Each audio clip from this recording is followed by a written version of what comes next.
Mu tattauna sana'ar noma.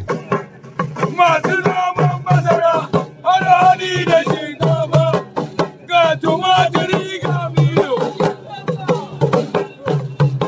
har ma hali da waken soya, da waken gwasta.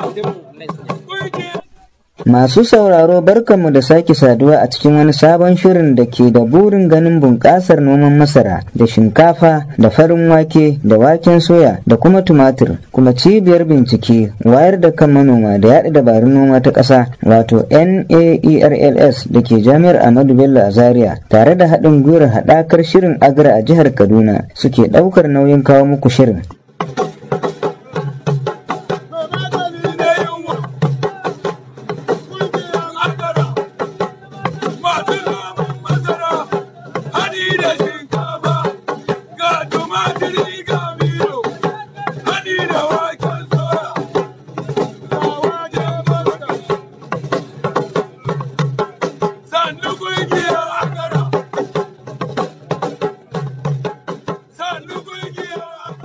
A cikin shirin namu na yau za ku saurari Farfesa Sani Isiyaku, babban jami'i daga nan cibiyar bincike wayar da kan manoma da yaɗa dabarun noma ta ƙasa wato NAERLS da ke jami'ar Ahmadu Bello a Zaria, a inda ya mana cikakken bayani game da yaɗa dabarun noma mai kaucewa sauyin yanayi a wata zantawa da suka yi da wakiliyar mu Saratu Muhammad Dangusau. Me ake nufi da yaɗa dabarun noma mai kaucewa sauyin yanayi? To idan ana samun wannan abu fuskantar wannan matsala ta sauyin yanayi ya kamata a ce su jami'an bincike na bangaren gona da sauran bangarori na rayuwa kamar bangaren lafiya su samu wata dabara da za su bullo da ita wadda za a iya sa manoma su kauce ma barazanar da za su fuskanta idan an samu wannan al'amari na sauyin yanayi. Misali idan an ce ana sa ran a bisa ilimi an gano cewa bana damuna za ta faɗi da wuri, sai a ba manoman shawara cewa to ana son manoma su yi kokari su soma shuka da wuri daga lokaci kaza. Sannan kuma ana iya cewa wani damunan za ta yi harshe har ta ce can gaba amma ba za ta faɗi da wuri ba, kaga sai a ba su shawara cewa su jinkirta shuka har zuwa lokacin da ake ganin ruwan ya zauna sosai saboda kai asara idan an yi shuka. Ko kuma akan ce in an ji alamun ma ruwan akwai lokacin da zai sauka a ta yin sa irin za a yi kwanaki 10 nan ko kusa da haka ana yi a kullum. Akan ce an ba manoma ko kuma mutane shawara su kauce ma wuraren da suke kusa da fadama, su kauce ma cike magudanan ruwa, su kauce ma waɗansu abubuwa da za su kawo ne wani abu da ya shafi kamar ambaliyar ruwa. To irin waɗannan hanyoyi ne ake bi a ga cewa an kauce ma irin wannan abubuwa da zai iya biyo baya idan an samu matsala ta canjin yanayi. Menene alaka ko muhimmancin yada dabarun noma mai kaucewa sauyin yanayi da shi kanshi noma? To shi yanzu wannan abu kamar yadda muka ce dabaru ne waɗanda aka samu su da yawa, kuma in an samu dabarun nan suna nan a ma'aikatu na bincike na aikin gona ko hukumar yanayi ta ƙasa wadda muke ce ma NIMET. To amma idan suna zazzauna a wuraren su, idan wannan sakon bai kai ga manoma ba, to kaga an dai yi ne amma ba a yi ba. Abin da ke nufi da an yi ba a yi ba, to sako ne aka ce za a ba manoma su yi aiki da shi kuma sai aka bar shi ajiye wani waje ba a samu ya za a bullo da dabaran da za a isar da wannan sako ga manoma ba, sai mu ce an yi ba a yi ba.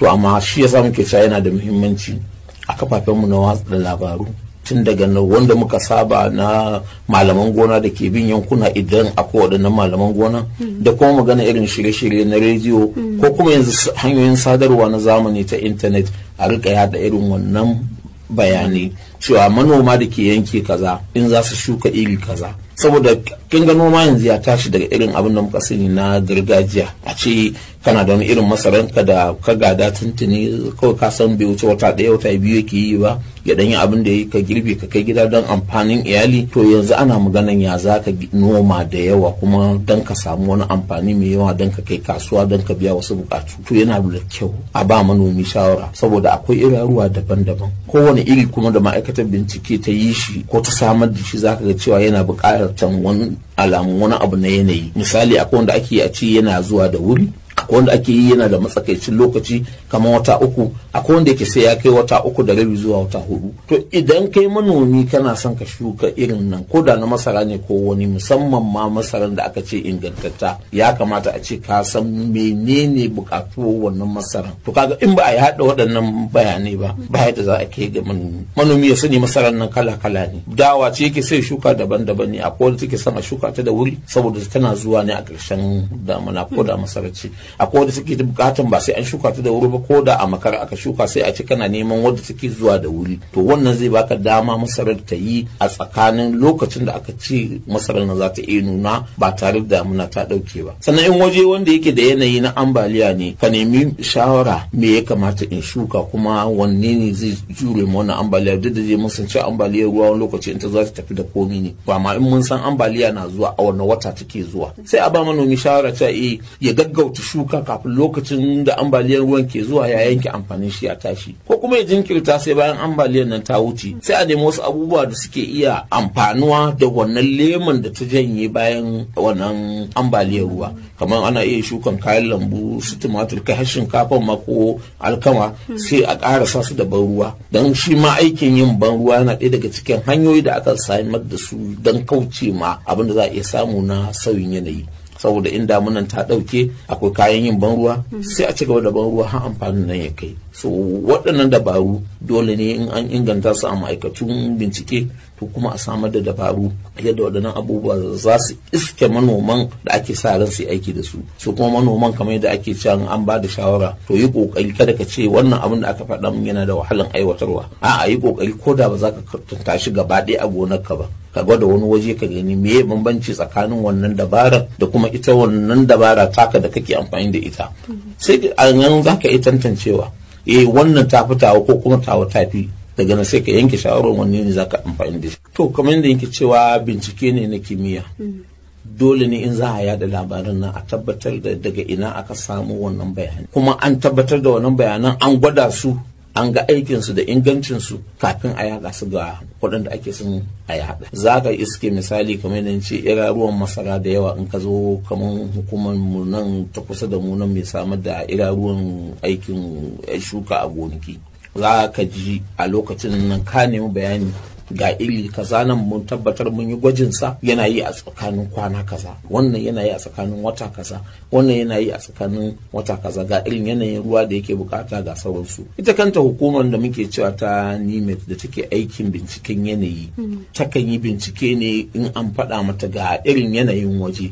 A ƙasar nan namu muna da yankuna daban-daban, in an bambanta su da yanayi sun kai wajen kusan guda 5. Wanda muke ce ma forest region, akwai wanda muke ce ma southern Guinea Savannah, can daga kasashen Ibadan haka da inda suka samu suke da manya-manyan itatuwa haka. Akwai inda ake ce ma northern Guinea Savannah, shine in aka zo daga irin wurare irin jihar Kaduna, irin wani bangare na jihar Niger zuwa wajen bangarorin jihar Nasarawa da sauransu. Yanayi ne yana da itatuwa amma bai kai duhun itatuwa irin can ba, sannan yanayin ruwansu ya bambanta da yanayin ruwan waɗanda ke gaba da su. Sannan sai a samu inda ake ce masa sabana, yanki ne wanda yake mai samar da ciyawa, mafi yawa kayayyakin da ake shukawa kamar na hatsi a nan wajen suka fi, za ka gan su ba su da itatuwa isassu, amma ruwan da suke samu bai wuce na ya ɗauki nauyin irin waɗannan tsirrai da ya shafi kamar yankin dangin hatsi, wake da sauransu ba. So za ka ga cewa ana ba manomi shawara ne, to in kai kana wannan yankin abinda wani a wancan yanki na Savana ko Gini Savana ko Southern Gini Savana, kada ka ce za ka kwatanta shi a nan in kai wa arewa. To in ka wuce nan yanayin yankin mu na nan na Kaduna, misali jihar Kaduna, in ka so mu shiga wasu yankuna na Katsina, wasu yankuna na Zamfara, wasu yankuna na Kano ko Jigawa, za ka tada kuma shi ma wani yanayi ne na daban. Amfanin gonan da aka zo aka yi shi a nan Kaduna aka dace, in ka kwatanta cewa za ka yi irin shi a wancan yankunan, kamar misali ka samu masara wadda take daɗewa ba ta yi ba, sai ka ce za ka sa a nan, to ƙarshen ta sai ruwan sama ya zo ya ɗauke ya tafi, amfanin gona naka bai zo ba. Don haka ne yana da kyau a tantance wannan na wajen yanayi kaza ne, wannan na wajen yanayi kaza ne. In an tashi ba manoma shawara, kada ka ce shuka shinkafar ka a lokaci kaza, a'a, to in ya shuka ta a lokaci kaza, ita shinkafar na an tantance, an san kwanakin da take yi kafin ta nuna. Kaga sai a kalli kuma yanayin ruwan, waɗansu wurare ko wata 3 ba sa samun cikakke na ruwan sama. Shi yasa za ga in ka ɗan ƙara matsawa kai arewa kai ƙasan su Yobe, kai ƙasan Maiduguri ko kai arewacin su Sokoto da Katsina, za ka tada cewa ko da akwai masara akan shuka wata da muke cimma mai gajeren lokaci, sannan kuma za a ga cewa amfanin gonan da suka shukawa shine irin su hatsi, irin su dawa da su gero da sauran dangunan waɗannan masu jure ma yanayi na zafi da kuma yanayi na ƙarancin ruwan sama. So ashe ba za ka zo ka ɗauki wannan abubuwan da ba sa yi, yanzu ka ɗebo gero daga wuraren nan ka zo ka ce wani ya shuka shi da wuri na kana shuka shi kafin wani lokaci shi ya riga ya nuna ya zo a cikin ruwa. Sai dai ka san dabarar da za ka gawa manomi ga yadda zai yi ya kokari ya ɗauke shi da wuri, kada ya zo ya tsire a gona, kada ya zo ya lalace don a samu. To amma kamar yadda ce kowane waje da yanayin irin amfanin da ya dace da shi, to ya kamata a san wannan ilimin. In aka san wannan ilimin daga nan sai a so maganan ya haɗa shi ga manoma, kuma an tashi ya haɗa shi kamar yadda ce wasu wurare suna da yanayi daban, to a kula da yanayin sai a ce ga irin amfanin da ya dace da wannan yanayin. Su kansu ita hukumar kula da yanayi ta ƙasa takan dubi amfanin ne sai ci to wannan masarar tana yin kwanaki kaza a waje kaza da waje kaza, akan kira ma har sunan ƙananan hukumomi da suka shafi wuraren sai a ce to so mu shuka daga kamar misali farkon watan Jun, daga nan za su ci gaba, za su iya yin shukan wannan amfanin har tsakiyar watan Jun. Amma in suka wuce watan Jun din na tsakiyar shi, to gaskiya ba lalle bane amfanin nan ya kawo ruwan sama bai dauke ba. So sai kaji an ce akwai window kamar wata kofa ce da ta bude ta, wannan lokacin ya dace mu so mu shuka kaza a waje kaza, sai a dinga ba manoma shawara cewa su yi amfani da wannan dabara a daidai wannan lokacin. Sannan to kaga sai kafafen yada labarai su kuma su ci gaba da bayyana wa mutane to gashi kuma kamar yadda nake cewa ilimin ya bayyana da za a iya yin amfani da shi a rika ba manoma shawara. Yanzu wanda yake wajejen Zaria jiya inda zai dubi hasashen yanayi da su hukumar nan suka yi a wasu yankuna, za a iya ba shi shawara cewa in zai feshin maganin ciyawa ko feshin maganin kwari kada ya yi da yamma, saboda ana sa ran za a samu ruwan sama zuwa yamma ko zuwa dare. To in kai feshin nan a lokacin nan me zai faru? Ruwa zai zo ya wanke wannan feshin da kai tun bai aiki ba, kaga kai me asaran kuɗin ka. To a irin waɗannan hasashen zaka yi ana gaya ma cewa to waje kaza ma za a yi ruwan safe, kan ma kai wahalar fita gona in tana nesa da gida balle har ruwa ya dake ka tashi da mura ko da sauransu. Ko kuma za a ce mutane su kula da ciyayin da suka tsiro gefen gida da sauransu, ko ruwan da ke kwanciya, saboda nan sauro ke saka kwai ya kyankyashe, sannan kuma in ya samu mutum al'amarin akan ce babu daɗi. Su duk waɗannan ilimomi ne in an fahimce su to sai ko ka samu hanyoyi kamar yadda ce ta rediyo ne, ta malaman gona ne, ta hanyoyin intanet da sauransu, sai a rika bayyana wa manoma don manoma su ɗauki mataki da yadda za su kokarin kauce ma sauye-sauye da muke gani a yanayi. To menene bambancin hanyoyin yada dabarun noma na da da kuma na yanzu? To a da kin ga shi malamin gona shine wanda zai rika tafiya daga wannan kauye zuwa wancan, yana kan keke ne ko yana tafiya a kafa ne ma, zai je da ya tara manoma yana ga musu gafa abubuwan da suke gudana. Akwai iraruwa fa na zamani wanda za su iya fin abin da kake yi, ga kuma shuka na da kake bai kamata kai irin wannan shukan ba, ga shuka da za ka yi wanda ya fi bincike ya nuna cewa zai iya baka abin da wannan naka da kake yi ba zai bayar ba. So waɗannan irin dabaru kenan da ake yi tun ana yin wannan lokacin nan, akwai arziki kuma noman shi aka sa a gaba.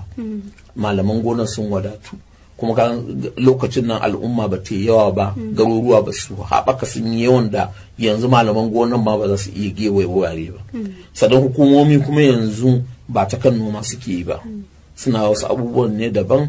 ka je ma'aikatan gona na jihohi za ka tada ba ma isassun malaman gona. So in babu, dole ne a samu wasu dabaru inda za a iske manoma. Na sani hukumar mu tana yin shirye-shiryen rediyo tun da daɗewa, yana ɗaya daga cikin hanyoyi na zamani da har yanzu suke da tasiri a gun manoma. Nan da nan za su ji labarin me ke faruwa. Muka yi kira ga manoma musamman a ƙarƙashin project ɗin Agra. Kwanan nan ma malaman gona za mu horar da kai a dabarun noma na zamani, kai kuma ka je ka ci gaba da horar da sauran al'umma waɗanda ke yankinka. In mun musu wannan training, to duk wani abu da ya shafi abin da ake bukata a koyar da manoma, mu kuma na kokarin mu yi musu don su masu koma su koyar da manoma. Za su yi manoman rijista, za su ɗauki iri ƙananan wani abu da muke ce baby demo, su dan ba su gwada a gonakinsu. Mun tabbatar da sahihancin iraruwa da kuma magungunan da kuma kayayyakin noma da muke ba su.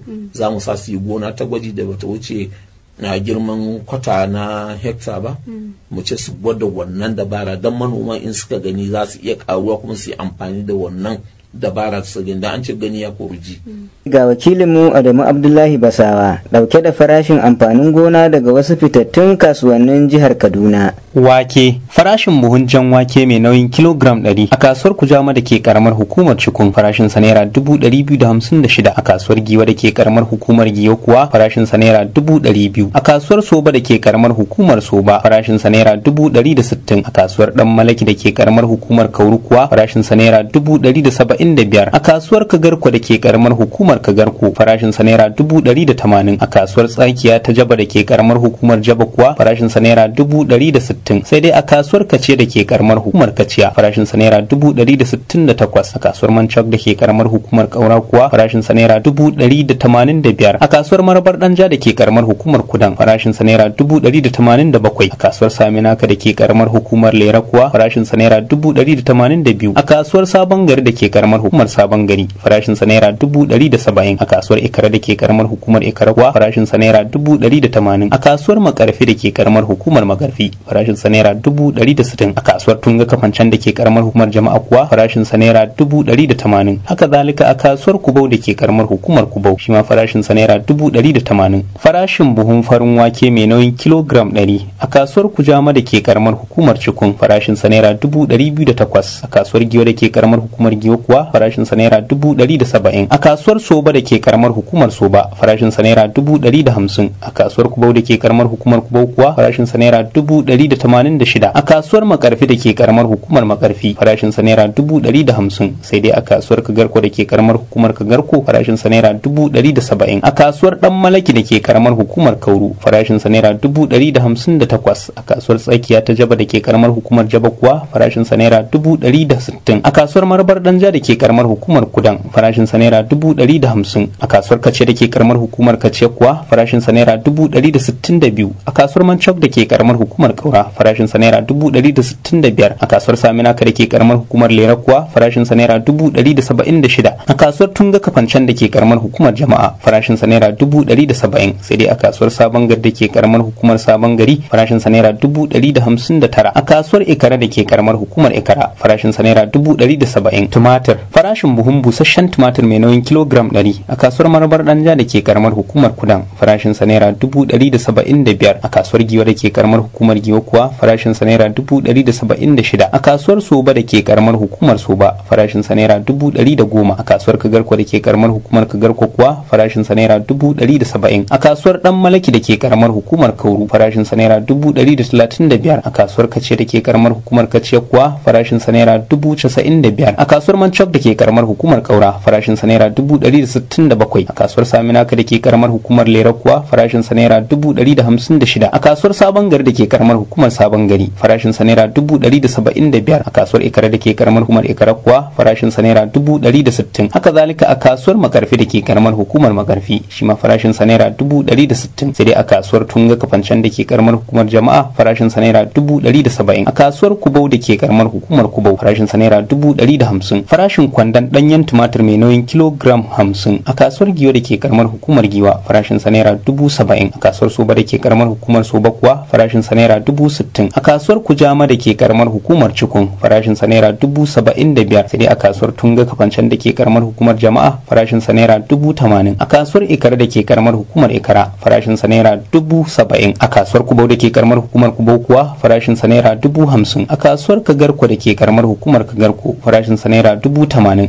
a kasuwar Marabar Danja da ke karamar hukumar Kudan farashin sa naira 50, a kasuwar Manchok da ke karamar hukumar Kaura farashin sa naira 74, a kasuwar Saminaka da ke karamar hukumar Lera kuwa farashin sa naira 64, a kasuwar Kace da ke karamar hukumar Kaciya farashin sa naira 75, a kasuwar Sabon Gari da ke karamar hukumar Sabon Gari kuwa farashin sa naira 70, a kasuwar Makarfi da ke karamar hukumar Makarfi farashin sa naira 65, a kasuwar Dan Malaki da ke karamar hukumar Kauru kuwa farashin sa naira 70. Masara, farashin buhun farar masara mai nauyin kilogram 100 a kasuwar Kujama da ke karamar hukumar Cikun farashin sa naira 85, a kasuwar Gadangayen da ke karamar hukumar Igabi kuwa farashin sa naira 83, sai dai a kasuwar Giwa da ke karamar hukumar Giwa farashin sa naira 90, kasuwar Soba da ke karamar karamar hukumar Soba kuwa farashin sa naira 72,000. A kasuwar Dan Malaki da ke karamar hukumar Kauru farashin sa naira 85,000. A kasuwar Kagarko da ke karamar hukumar Kagarko kuwa farashin sa naira 75,000. A kasuwar Tsakiya ta Jaba da ke karamar hukumar Jaba farashin sa naira 80,000. A kasuwar Marabar Danja da ke karamar hukumar Kudan kuwa farashin sa naira 83,000. A kasuwar Wasa da ke karamar hukumar Sanga farashin sa naira 100,000. Sai dai a kasuwar Kace da ke karamar hukumar Kaciya farashin sa naira 60,000. A kasuwar Mancok da ke karamar hukumar Kaura farashin sa naira 89,000. A kasuwar Saminaka da ke karamar hukumar Lera kuwa farashin sa naira 76,000. A kasuwar Sabon Gari da ke karamar hukumar Sabon Gari farashin sa naira 82,000. A kasuwar Ikare da ke karamar hukumar Ikare kuwa farashin sa naira 83,000. Haka zalika a kasuwar Makarfi da ke karamar hukumar Makarfi shi ma farashin sa naira 83,000. Kasuwar Tunga Kafancan da ke karamar hukumar Jama'a kuwa farashin sa naira 95,000. Sai dai a kasuwar Zaria da ke karamar hukumar Zaria farashin sa naira 80,000. Farashin buhun jar masara mai nauyin kilogram 100 a kasuwar Kujama da ke karamar hukumar Cikun farashin sa naira 87,000. A kasuwar Gadangayen da ke karamar hukumar Igabi kuwa farashin sa naira 85,000. A kasuwar Giwa da ke karamar hukumar Giwa farashin sa naira 95,000. A kasuwar Soba da ke karamar hukumar Soba kuwa farashin sa naira 78,000. A kasuwar Dan Malaki da ke karamar hukumar Kauru farashin sa naira 89,000. A kasuwar Kagarko da ke karamar hukumar Kagarko kuwa farashin sa naira 80,000. Haka zalika a kasuwar Tsakiya ta Jaba da ke karamar hukumar Jaba shi ma farashin sa naira 80,000.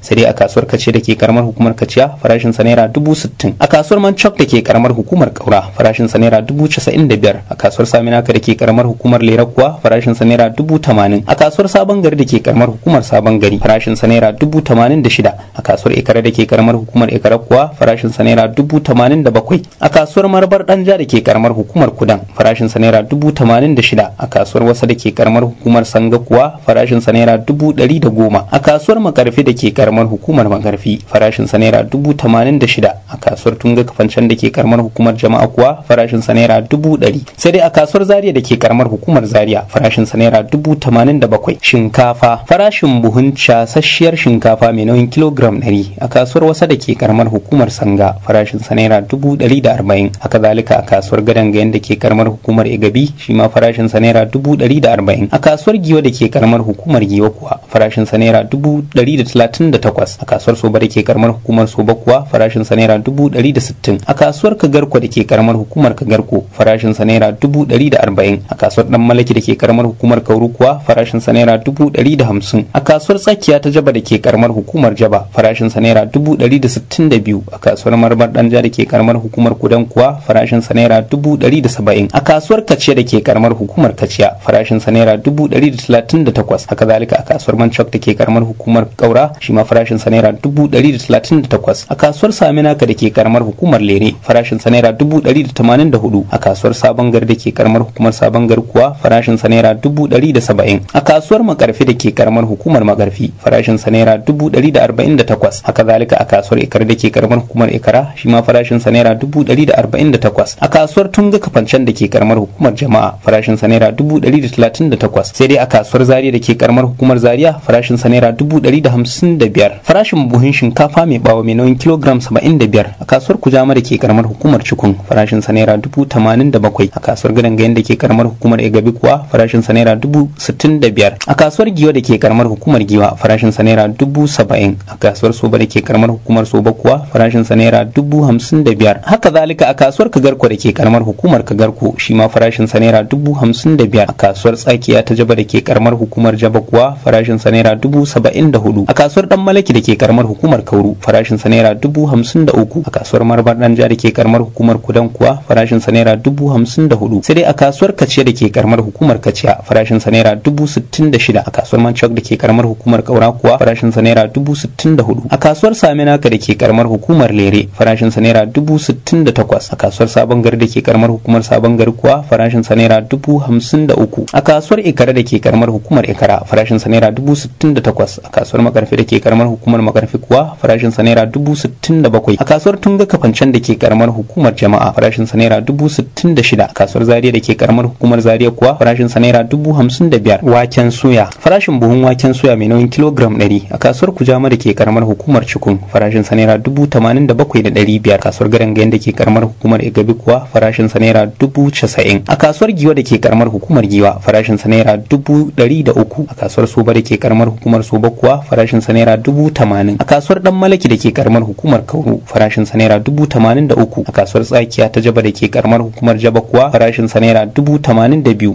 Sai dai a kasuwar Kagarko da ke karamar hukumar Kagarko farashin sa naira 90,000. A kasuwar Marabar Danja da ke karamar hukumar Kudan kuwa farashin sa naira 89,000. A kasuwar Kaciya da ke karamar hukumar Kaciya farashin sa naira 90,000. A kasuwar Manchok da ke karamar hukumar Kaura kuwa farashin sa naira 88,000. A kasuwar Saminaka da ke karamar hukumar Lere farashin sa naira 84,000. A kasuwar Sabon Gari da ke karamar hukumar Sabon Gari kuwa farashin sa naira 90,000. Haka zalika a kasuwar Ikara da ke karamar hukumar Ikara shi ma farashin sa naira 90,000. Har ila yau a kasuwar Makarfi da ke karamar hukumar Magarfi shi ma farashin sa naira 90,000. Haka zalika a kasuwar Tunga Kafancan da ke karamar hukumar Jama'a shi ma farashin sa naira 90,000. Har ila yau a kasuwar Zaria da ke karamar hukumar Zaria shi ma farashin sa naira 90,000. Wakilinmu Adamu Abdullahi Basawa kenan dauke da farashin amfanin gona daga wasu fitattun kasuwannin jihar Kaduna. A nan ne muka zo ƙarshen shirin na mu tattauna sana'ar noma na wannan makon, da fatan za ku kasance da mu mako mai zuwa daidai wannan lokacin domin jin wani sabon shirin. A madadin waɗanda suka taimaka don ganin shirin ya zo muku, ni Aliyu Umar Ikara da na gabatar muku nake cewa mu kasance lafiya.